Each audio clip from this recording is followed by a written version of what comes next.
നമസ്കാരം പ്രിയ സുഹൃത്തുക്കളെ. അപ്പം കുട്ടനാടൻ കാർഷിക മേഖലയ്ക്ക് ഒരു പൊന്തും എന്താ നമ്മളിതിപ്പം അൺബോക്സ് ചെയ്യാൻ പോകണം. നോക്കണം സംഭവം എന്നുള്ള ഇപ്പം കണ്ടത് ഇതാണ് നമ്മുടെ കുട്ടനാട്ടിലെ ഏകദേശം പറയുകയാണെങ്കിൽ 5 ലക്ഷത്തിൽ പരം ഏക്കറുകളുള്ളതാണ്.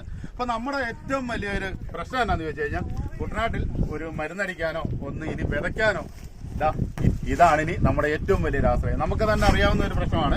കുട്ടനാട്ടിൽ നിന്ന് തന്നെ ഒരുപാട് ആൾക്കാരാണ്, ഒരുപാട് മലയാളികളാണ് വിദേശത്ത് ജോലിക്ക് പോകുന്നത്.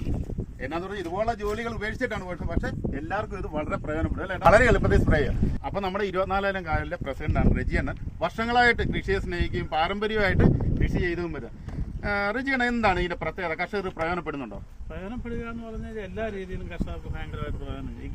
നമ്മുടെ കായലിൽ ഒരു 500-600 ഏക്കറോളം ഡ്രോൺ കൊണ്ട് അടിച്ചു.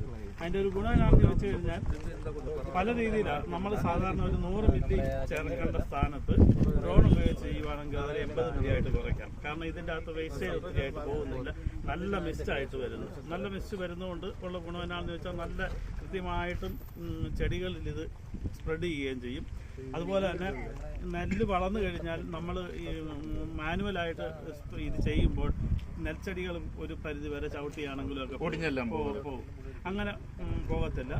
അതുപോലെ തന്നെ എന്ന് പറഞ്ഞാൽ ഇനിയിപ്പോൾ എനിക്ക് തോന്നുന്നു അടുത്ത കൊല്ലം അടുത്ത സീസണിലൊക്കെ ഒരു 95% നമുക്ക് ഡ്രോൺ വഴിയായിരിക്കും നമ്മൾ ഡ്രോണിലേക്ക് വരും. നമ്മുടെ പ്രിയ സുഹൃത്താണ് ഇന്ന് ഡ്രോൺ എടുത്തിരിക്കുന്നത്. നമ്മുടെ ഉദ്ഘാടനമാണ് അതിന്റെ അല്ലേ?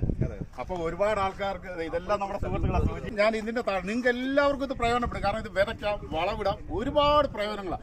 ഈ നമ്പർ ഞാൻ താഴെ കൊടുക്കാം, തീർച്ചയായിട്ടും ഒന്ന് വിളിച്ചു. നിങ്ങൾക്ക് തീർച്ചയായിട്ടും ഭാവിയിൽ പ്രയോജനപ്പെടും. Okay, bye bye.